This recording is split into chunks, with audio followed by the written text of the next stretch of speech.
ये देखो, फिर से शुरू हो गई। मैं तो परेशान हो गई हूँ इस लड़की से। क्या हुआ माँ, क्यों इतना गुस्सा कर रही हो? गुस्सा न करूं तो क्या करूं? हाँ, कब से आवाज लगा रही हूँ, लेकिन इन मैडम को एक बार में सुनाई कहाँ देता है। ओहो माँ, आप ही देखो ना, मैंने कितना सुंदर डिजाइन बनाया है, बस इसी में ध्यान लगा था मेरा, शायद इसीलिए आपकी आवाज सुनाई नहीं दी होगी। अच्छा बताओ क्या काम है, मैं ये बाद में पूरा कर लूंगी।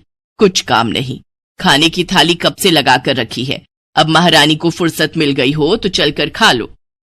अच्छा खाना खाना है, अब आप शुरू करो, मैं बस 2 मिनट में आऊं। हाँ हाँ पता है तेरे 2 मिनट।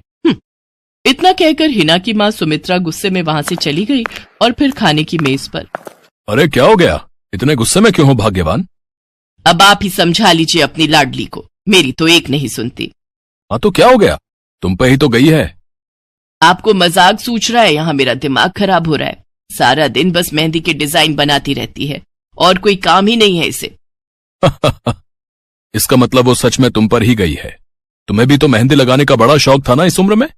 हाँ, पर मैं घर का सारा कामकाज निपटाने के बाद ये सब करती थी। अरे ये तो खाना पीना भी छोड़कर बैठी है। सुमित्रा अपने पति सुरेश से हिना की शिकायतें कर ही रही थी कि तभी हिना वहां आ गई। क्या बनाया माँ?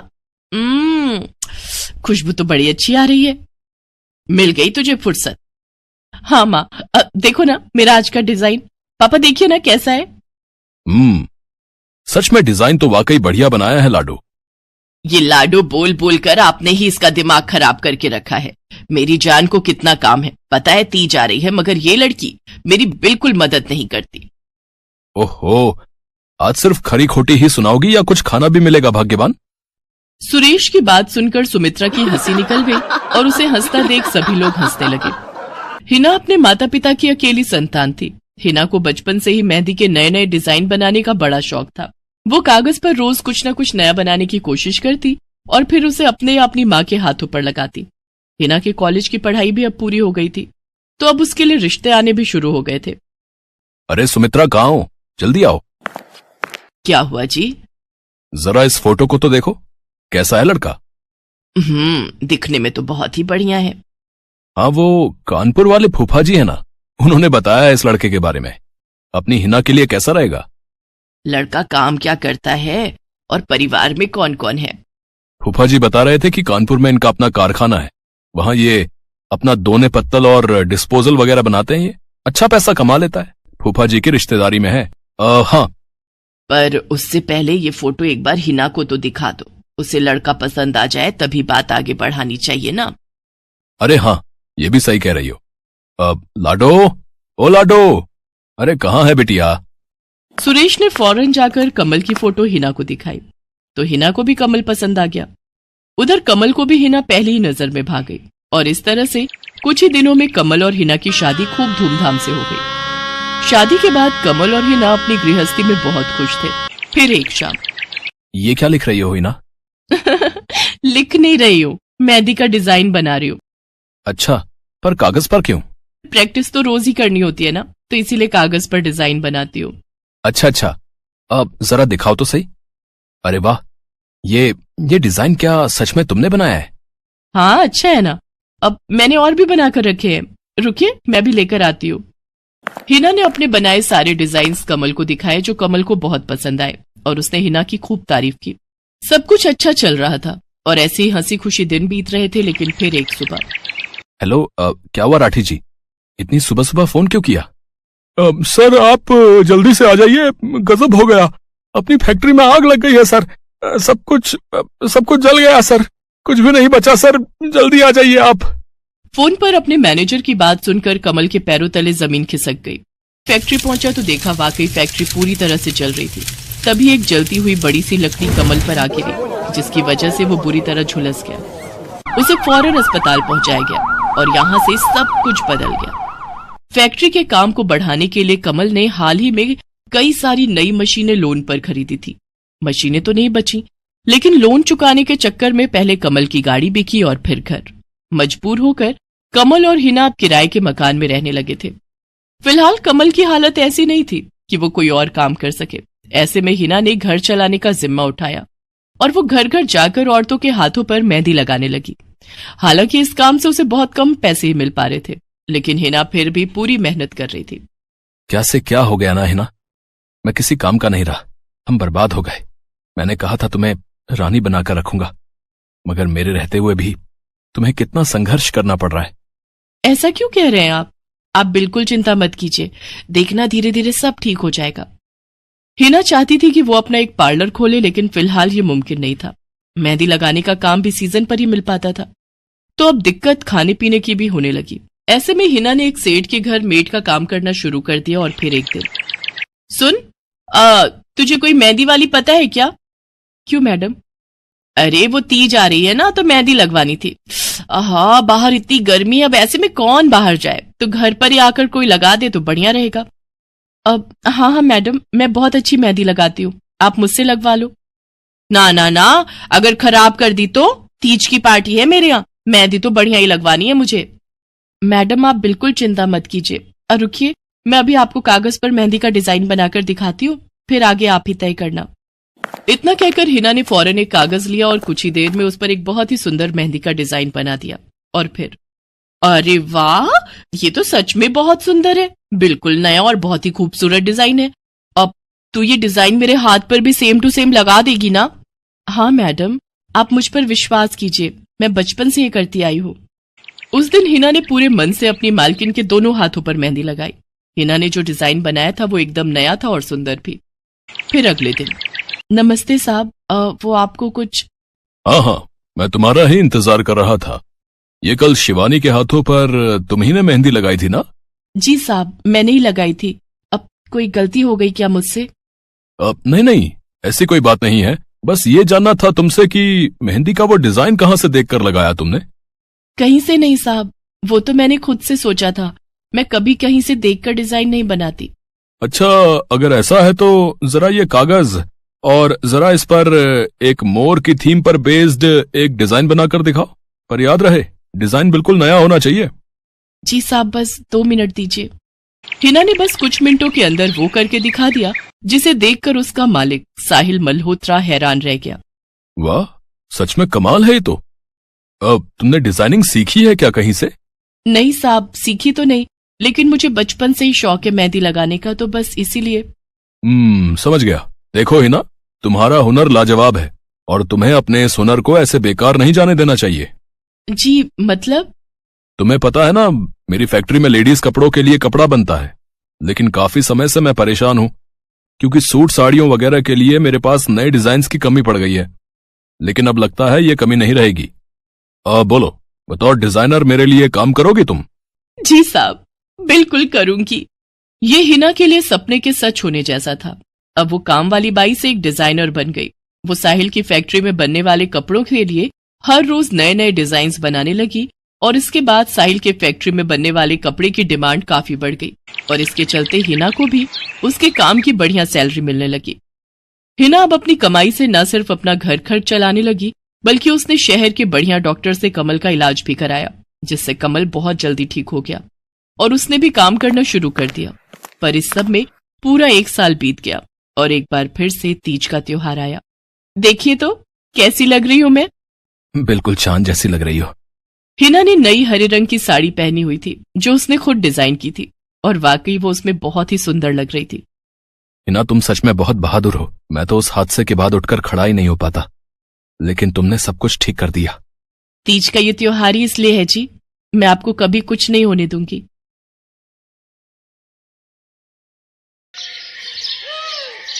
मीरा, ओ मीरा, चल तो जल्दी से आटा गूंथ दे, मैं फटाफट रोटियां सेक दूंगी। नहीं माँ, मैं नहीं गूंथ पाऊंगी, मैंने मेहंदी लगा ली है हाथ पर। क्या? सुबह सुबह तू फिर मेहंदी लगाकर बैठ गई? बड़ी मक्कार है सच में, काम में मदद ना करनी पड़े इसलिए जब देखो मेहंदी लगाकर बैठ जाती है। चल जल्दी से हाथ धोकर आ मेरे पास, मुझे काम पर जाने के लिए देर हो रही है। माँ बस आज कर लो ना, देखो ना मैंने कितनी मेहनत से कितना सुंदर डिजाइन बनाया है। लेकिन जैसे ही उसकी नजर मीरा के हाथों पर पड़ती है, उसका गुस्सा पल भर में गायब हो जाता है। वो मीरा से कहती है, अरे वाह मीरा, तूने तो बड़ी सुंदर मेहंदी लगाई है। हाँ माँ, वो शांति दीदी ने मुझे एक किताब दी थी कल, उसमें बड़े ही सुंदर सुंदर डिजाइन बने हैं, बस उसी में से देखकर लगाई है मैंने। सुंदर है ना? हाँ बहुत सुंदर है। अरे लेकिन मुझे तो ओफो, फिर लगा लिया ना तूने बातों में। पहले से ही देर हो रही है, ऊपर से तू भी मेहंदी लगाकर महारानी जैसे बैठ गई है। माँ, तुम इतना परेशान क्यों होती हो? 1-2 घंटे में जब मेरी मेहंदी सूख जाएगी तो मैं घर के सारे काम कर दूंगी। मीरा की बात मानकर कावेरी काम पर चली जाती है। वो एक बड़ी सोसाइटी के घरों में काम करती थी और इसी काम से कावेरी और मीरा का गुजारा चलता था। कावेरी के पति की कई साल पहले एक सड़क हादसे में मौत हो गई थी। तब से कावेरी पर ही सारी जिम्मेदारी थी। मीरा भी घर के कामों में उसका पूरा हाथ बटाती थी। मीरा को मेहंदी लगाना बहुत पसंद था। उसने अपने घर के पीछे मेहंदी के कई सारे पौधे लगा रखे थे, जिनका वो बहुत ख्याल रखती थी। वो अपने हाथों से मेहंदी के पत्तों को पीसकर अपने हाथों में लगाने के लिए तैयार करती थी। फिर एक दिन, मीरा, हमें इस जगह पर थोड़ी मोड़ी खेती कर लेनी चाहिए। ये मेहंदी के पौधों से कुछ कमाई थोड़ी ही हो रही है, खेती कर लेंगे तो कुछ पैसे ही बन जाएंगे। नहीं माँ, मेरे मेहंदी के पौधों को हाथ भी मत लगाना। बाजार से मेहंदी खरीदने के तो पैसे हैं नहीं हमारे पास, अब इन्हें तो रहने दो।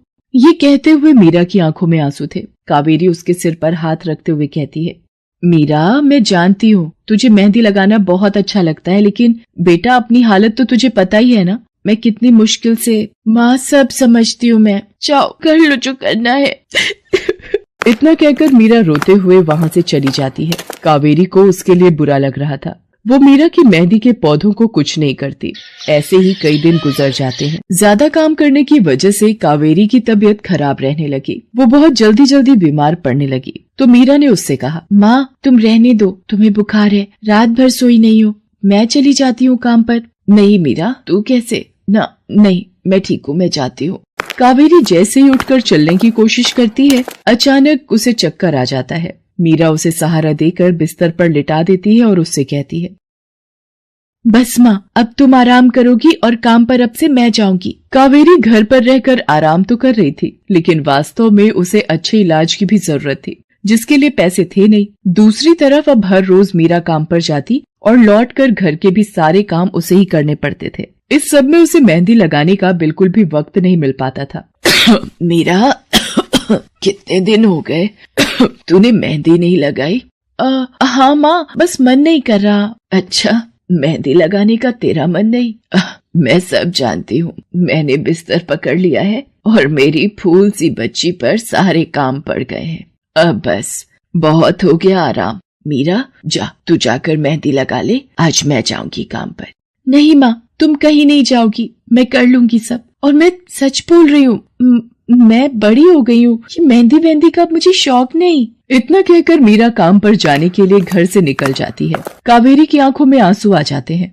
मीरा सोसाइटी के कई घरों में काम करती थी। उन्हीं में से एक घर आरती का भी था। उसके घर पर तीज का त्योहार बड़े धूमधाम से मनाया जाता था। तीज की तैयारियों में मीरा भी मदद कर रही थी। इसी बीच, अरे ऐसे कैसे? मैंने सारे रिश्तेदारों को बुला लिया है, मेरी सारी फ्रेंड्स भी आने वाली हैं। मैं क्या कहूँगी उन्हें? फोन पर काफी देर बहस करने के बाद आरती फोन रख देती है। उन्हें उदास देखकर मीरा उससे पूछती है, क्या हुआ मैडम जी, आप कुछ परेशान लग रहे हो? हाँ मीरा, बड़ी मुसीबत हो गई। कल तीज का फंक्शन है, मैंने सबको मेहंदी लगवाने के लिए यहीं बुला लिया है और आखिरी मौके पर ये पार्लर वाली धोखा दे गई। कह रही है कल नहीं आ पाएगी। अब क्या होगा? इतनी जल्दी कौन तैयार होगा सबको मेहंदी लगाने के लिए?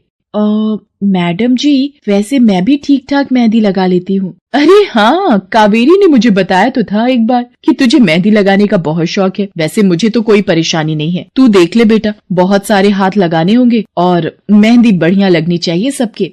आप बिल्कुल चिंता मत करिए मैडम जी, मैं सब अच्छे से करूँगी। बहुत दिनों बाद मीरा के चेहरे पर खुशी थी। उसने घर पहुंचते ही मेहंदी के खूब सारे पत्ते तोड़कर पत्थर पर पीसना शुरू कर दिया। ये देखकर कावेरी ने मीरा से कहा, अरे मीरा, शाम हो गई है, अब मेहंदी मत लगा, मौसम भी ठंडा है बेटा।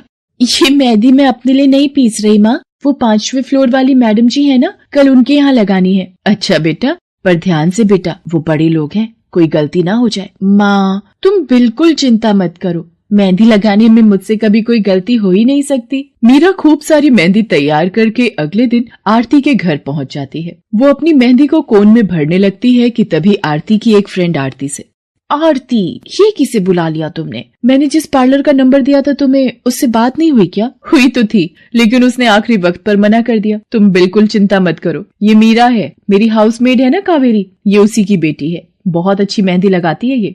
ओफो आरती, तुम भी ना, पार्लर की बात अलग होती है, उन लोगों का मटेरियल ब्रांडेड होता है, मेहंदी के रचने की गारंटी मिलती है वहां से। और इसकी मेहंदी तो मुझे कुछ समझ नहीं आ रही, इस पर तो कोई लेबल तक नहीं है। अगर कुछ गलत रिएक्शन हो गया हाथों पर तो। आप बिल्कुल चिंता मत कीजिए मैडम जी, ये मेहंदी मैंने खुद पीस कर तैयार की है। मेरे पास बहुत सारे मेहंदी के पौधे हैं, इसमें कुछ भी ऐसा नहीं है जो आपके हाथों को नुकसान दे। ना भाई ना, सॉरी आरती, बट मैं अपने हाथों को लेकर कोई रिस्क नहीं ले सकती। तुम सब लगवाओ, मैं तो पार्लर जाकर ही लगवाऊंगी। इतना कहकर आरती की दोस्त शालिनी वहाँ से चली जाती है। आरती मीरा को इशारा देकर काम शुरू करने को कहती है। अरे वाह, मानना पड़ेगा, इस बच्ची ने कमाल की मेहंदी लगाई है। मुझे तो नहीं लगता कि इस मेहंदी का वैसा रंग आएगा जैसा पार्लर वाली मेहंदी का आता है। अब बस भी करो शालिनी, मेहंदी कैसी रचेगी ये कल तक पता चल ही जाएगा ना। बच्ची है वो, उसे इस तरह डराओ तो मत।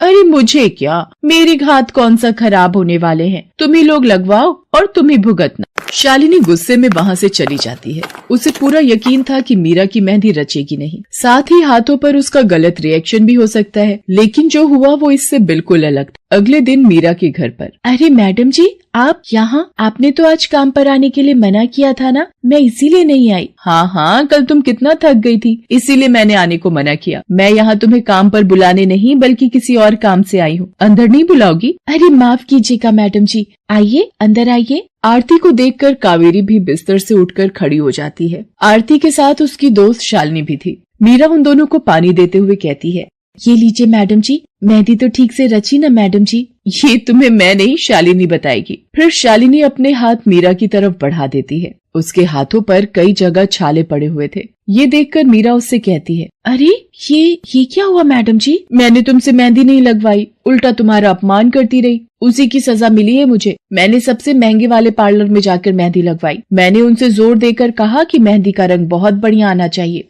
इस चक्कर में उन्होंने पता नहीं क्या क्या मिला दिया मेहंदी में, और मेरे हाथों का ये हाल हो गया। और दूसरी तरफ तुम्हारी मेहंदी, जिसने भी लगवाई उसके हाथों की रंगत ही अलग है। देखो आरती के हाथ देखो जरा। आरती ने अपने हाथ आगे बढ़ा दिए, जिन पर मीरा के हाथों से लगी मेहंदी का बहुत ही अच्छा रंग चढ़ा था। फिर आरती कावेरी के पास जाकर उससे बोली, बस कावेरी, ये झाड़ू पोछा और बर्तन बहुत करवा लिए तुमने मीरा से, ये अब वो करेगी जो इसे करना चाहिए। जी क्या मतलब मैडम जी? ये अब मेहंदी लगाएगी सबके हाथों पर। हमारी एक दोस्त का अपना ब्यूटी पार्लर है, उसे मीरा का काम और उसकी मेहंदी की क्वालिटी बहुत अच्छी लगी। वो मीरा को अपने यहाँ काम देना चाहती है, अच्छे पैसे भी देगी वो मीरा को, और तो और वहाँ रहकर मीरा पार्लर के दूसरे काम भी सीख पाएगी। आरती की बात सुनकर कावेरी की आंखों में आंसू आ जाते हैं। वो हाथ जोड़कर आरती का शुक्रिया अदा करती है। मीरा भी बहुत खुश थी। अब न सिर्फ वो अपना मेहंदी लगाने का शौक पूरा कर सकती थी, बल्कि अच्छे पैसे कमाकर अपनी माँ का इलाज भी करवा सकती थी। एक समय की बात है, केशवपुर नामक गांव में सरला नाम की एक बूढ़ी विधवा औरत अपने बेटा बहू के साथ रहती थी। सरला की बहू जया स्वभाव से बहुत बुरी थी। वो रोजाना सरला से बात बात पर लड़ती रहती थी। सरला का पति किशन शहर में मजदूरी करता था, इसलिए वो कभी कभी ही गांव आ पाता था। किशन शहर से घर खर्चे के लिए पैसे भेजता तो 2 लिफाफे भेजता, एक अपनी माँ के नाम और एक अपनी पत्नी के नाम। पर जया सरला के पैसे भी अपने पास ही रख लेती थी।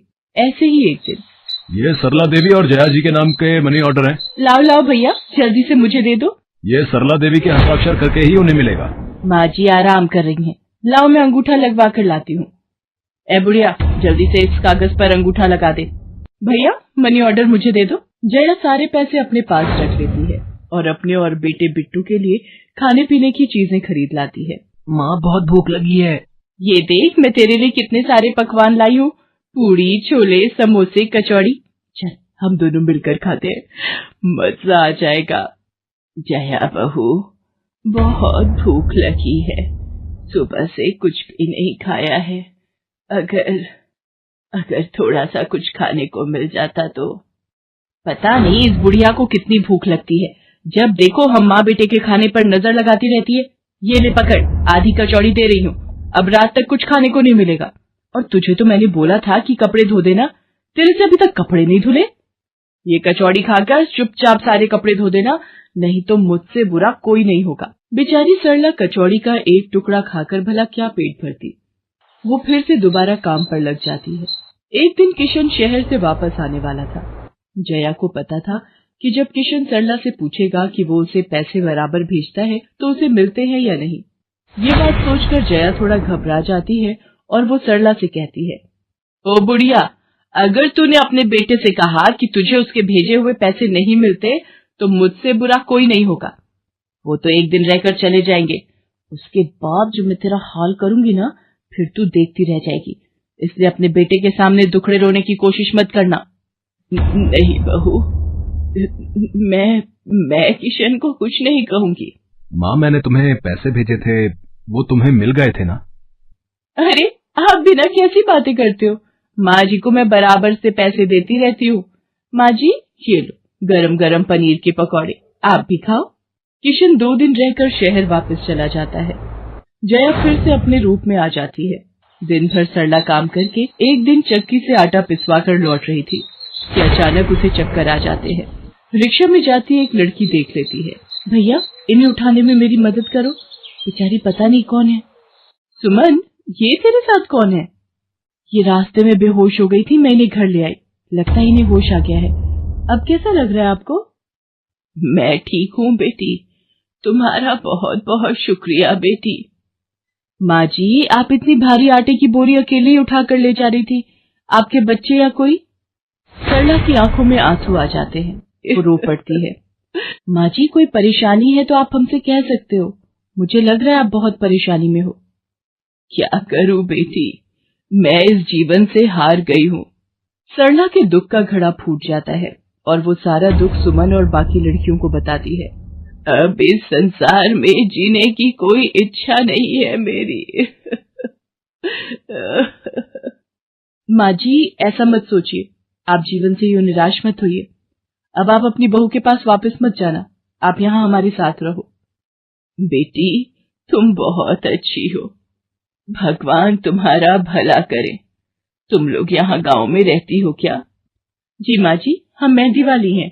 हम लोग मेहंदी लगाने का काम करती हैं और आसपास के गांव और शहरों में मेहंदी लगाने जाती हैं। क्या मैं भी ये काम सीख सकती हूँ? क्यों नहीं, बिल्कुल, और ये तो बहुत अच्छी बात है। हमारे ग्रुप में आप भी जुड़ जाओगे, मैं आपको मेहंदी लगाना सिखाऊंगी। सरला अब उन लड़कियों के साथ ही रहने लगी और कुछ ही समय में वो बहुत अच्छी मेहंदी लगाना सीख गई। इधर जया सरला के कुछ दिन तक वापस न आने से घबरा जाती है। ये बुढ़िया इतने दिनों से कहाँ गायब है, मुझे तो कोई खोज खबर नहीं है।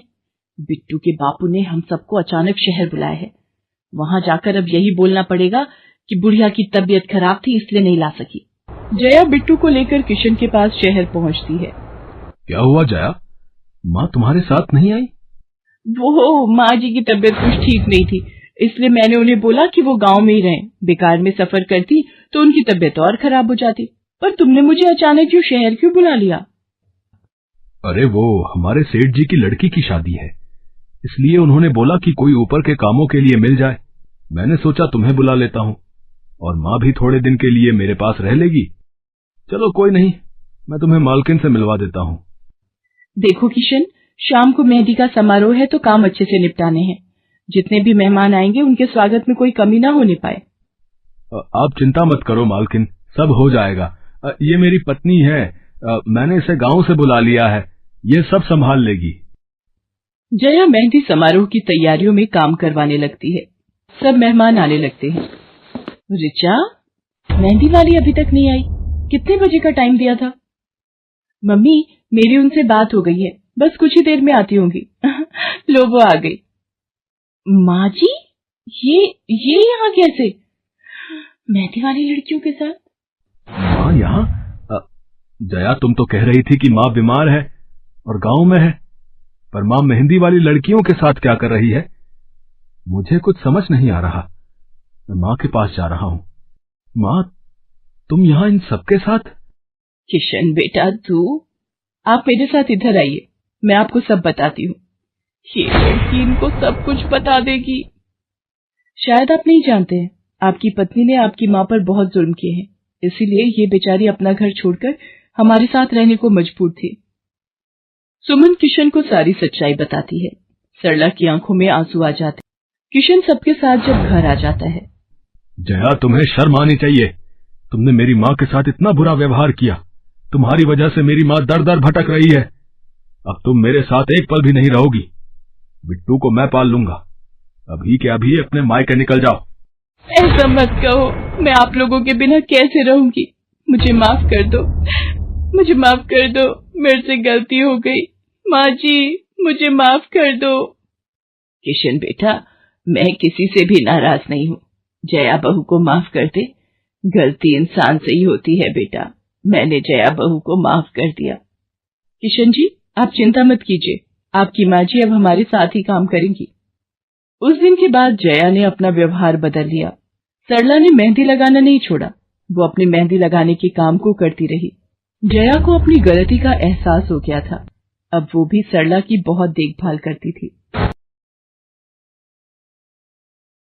संध्या की बुआ जो कि दिल्ली में रहती थी, वो उसके लिए एक अच्छे घर का रिश्ता लेकर आई थी। देखो भैया, मेरी इतनी जान पहचान तो नहीं है लड़के वालों से, पर इतना जानती हूँ अड़ोस पड़ोस में कहीं पूछोगे तो लोग अच्छा घर ही बताएंगे। ठीक है सुमन, अगर तुम कहती हो तो लड़के वालों को एक बार बुला लेते हैं। अब संध्या भी लड़के को देख लेगी। संध्या की बुआ लड़के वालों से अपने तरीके से बात कर लेती है और कुछ दिनों बाद संध्या की शादी विपुल नाम के लड़के से हो जाती है। पता नहीं इस काम वाली को छुट्टी लेकर गांव अभी जाना था। उसे पता था शादी वाला घर है, नई नवेली दुल्हन आएगी तो घर में 100 काम होंगे, फिर भी बिना बताए गांव निकल गई। अब मैं दूसरी काम वाली इतनी जल्दी कहाँ से ढूंढूंगी। राजेश्वरी, एक प्याली चाय दे दो तो बड़ी मेहरबानी होगी। सुबह से एक प्याली चाय भी नहीं मिली है। तुम्हें तो जब देखो चाय पीने की पड़ी रहती है। पता भी है एक बर्तन नहीं है धुला हुआ जिसमें तुम्हारी चाय बना दूं। ढेरों बर्तन रसोई में पड़े हैं झूठे। माँ मैं कॉलेज जा रही हूँ, तुम मुझे ये मत कहना कि मैं छुट्टी कर लूं और तुम्हारे साथ घर का काम करवाऊं। मेरा आज बहुत बड़ा प्रोजेक्ट सबमिट होना है, इसलिए मैं तो कोई काम नहीं कर सकती। ये लो, अब इसे भी अभी कॉलेज जाना था। अब मैं क्या करूं, कुछ समझ नहीं आ रहा। संध्या की सास राजेश्वरी अभी काम वाली को लेकर परेशान हो ही रही थी। तभी संध्या राजेश्वरी की सारी बातें सुन लेती है और रसोई में जाकर बर्तन धोने लगती है। अरे संध्या बहू, तुम ये रसोई में क्या कर रही हो? हटो हटो हटो, ये झूठे बर्तन तुमसे थोड़ी करवाऊंगी। अभी तुम्हारे हाथों की मेहंदी भी नहीं उतरी। माँ जी आप परेशान मत हो, मैं थोड़ी देर में ही सारा काम निपटा दूंगी। आप अकेले इतना काम नहीं कर पाओगे। ठीक है, अगर तुम कहती हो तो मैं कोई और काम कर लेती हूँ। माँ पड़ोस में किसी से पता करो, शायद कोई और काम वाली मिल जाए। मैंने पूछा था पर अभी किसी भी काम वाली के पास समय नहीं है। पुलकित काम पर चला जाता है। संध्या सारे घर का काम करती है। अब तो रोजाना ही ऐसा होने लगा। काम वाली तो थी नहीं। संध्या की ननद पूजा सुबह होते ही कॉलेज निकल जाती और सास पैरों में दर्द के बहाने बिस्तर पर आराम करती। संध्या तो मानो घर के कामों में ही उलझ गई। एक शाम, माँ तुम बिल्कुल सही बहू ढूंढ कर लाई हो। बेचारी गरीब घर की है, इसलिए चुपचाप संस्कारी बहू की तरह घर के काम कर लेती है। अगर कोई पैसे वाले घर की लड़की बहू बनाकर ले आती तो वो पूरे घर को अपने इशारों पर नचाती और तुम और मैं बस बर्तन घिसते रह जाते। तभी तो मैंने इसकी बुआ को शादी के लिए हाँ कह दिया था। मुझे पता है ये गरीब घर की लड़कियां बड़ी सीधी सादी बहुएं साबित होती हैं। अब काम वाली गांव भाग गई। सोच ये ना होती तो कौन काम करता। राजेश्वरी, तुम दोनों माँ बेटी को तो संध्या बहू का शुक्रगुजार होना चाहिए। बेचारी ने आते से ही पूरा घर संभाल लिया। ऐसे ही दिन बीत रहे थे। संध्या सभी घर वालों की देखभाल का पूरा ध्यान रखती थी। एक दिन, क्या हुआ पुलकित बेटा, तुम इतने परेशान क्यों हो? और आज तुम ऑफिस भी नहीं गए? पापा मेरी नौकरी छूट गई है। कंपनी घाटे में चल रही थी, इसलिए उन्होंने मेरे जैसे बहुत से वर्कर्स को अचानक निकाल दिया। दिमाग खराब हो रहा है, गाड़ी की किश्त भरनी है, घर का लोन भी पूरा नहीं हुआ है। घर का खर्चा अब सब कुछ कैसे होगा, कुछ समझ में नहीं आ रहा है। पुलकित बेटा चिंता मत कर, अब कोई ना कोई रास्ता निकल आएगा। ज्यादा होगा तो कुछ दिनों के लिए मैं कोई काम कर लूंगा। पापा मेरे होते हुए आप काम नहीं करोगे, मैं कुछ सोचता हूँ। पुलकित दूसरी नौकरी को लेकर परेशान था। उसे कोई काम नहीं मिल रहा था। घर में पैसों की तंगी भी शुरू हो गई। पुलकित ने अपनी गाड़ी बेच दी। घर के लोन को लेकर वो परेशान था। 15,000 रुपए की किश्त उसे भरनी थी। तभी, भैया मेरे कॉलेज की फीस इस बार बहुत लेट हो गई है। मेरा आखिरी साल है, अगले महीने की 5 तारीख तक 12,000 रुपए फीस के भरने हैं। मैं कुछ इंतजाम करता हूँ। ऐसे खाली हाथ पर हाथ रखकर मैं नहीं बैठ सकती, मुझे कुछ सोचना होगा। पता नहीं, हो सकता है किरण ने बात कर ली होगी, पूछती हूँ। हेलो किरण, मैं संध्या बोल रही हूँ। तूने बात की फिर? पार्लर में जगह खाली है क्या? हाँ मैंने बात कर ली है। 12,000 रुपए महीना देंगी रविता मैम। बोल, तू हाँ बोलती है तो मैं बात कर लेती हूँ। ठीक है, तू हाँ बोल दे, कम से कम कुछ तो पैसे आ जाएंगे।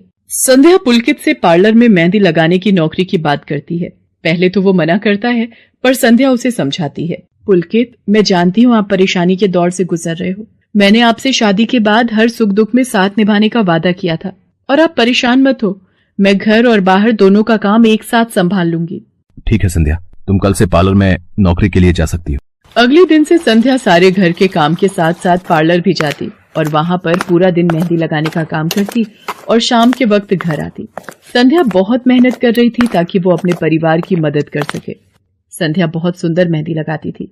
ये बात उसकी सास को तब पता चली जब उसने पार्लर में काम करना शुरू किया। संध्या को पार्लर में काम करते हुए 1 महीना बीत चुका था। पार्लर की मालकिन रविता भी संध्या के मेहंदी लगाने के काम को देखकर बहुत खुश थी। संध्या, तुम सचमुच बहुत मेहनती हो। पिछले 1 महीने में बहुत से क्लाइंट तुम्हारी तारीफ कर रहे हैं और अपनी फैमिली फ्रेंड्स की शादी या सगाई फंक्शन के लिए तुम्हें ही मेहंदी के लिए बुक करना चाहते हैं। और हाँ, ये तुम्हारी सैलरी 12,000 रुपए। बाकी ये तुमने ओवर टाइम भी शादी के सीजन में बहुत किया है, उसके 6,000 रुपए अलग से दे रही हूँ। थैंक यू मैम, आपने मेरे काम की इतनी तारीफ की। मैं तो बस भगवान की कृपा से मेहनत से करती हूँ। संध्या घर आ जाती है और 12,000 रुपए पूजा के हाथ में रखती है। पूजा, ये तुम्हारी कॉलेज की फीस के पैसे, तुम कल ही अपनी फीस जमा कर देना। भाभी, ये तो आपकी मेहनत की कमाई है, आप ये सारे पैसे मुझे दे रहे हो? नहीं नहीं भाभी। पूजा, तुम मुझे अपनी भाभी कहती हो ना, और भाभी तो माँ समान होती है, तो क्या तुम अपनी भाभी माँ के पैसे नहीं लोगी? तुम अपने भैया से भी तो लेती हो ना। फिर मेरे और अपने भैया में फर्क है, मैं भी तो इस घर का हिस्सा हूँ, इसलिए ये पैसे रख लो। मुझे माफ कर दो भाभी, मैंने ना जाने आपके बारे में क्या क्या गलत सोचा। पुलकित को भी दूसरी नौकरी मिल जाती है। अब संध्या और पुलकित दोनों मिलकर काम करते थे। राजेश्वरी और पूजा भी अब संध्या की घर के कामों में बहुत मदद करती थी। परिवार में खुशियां फिर से लौट आई थी।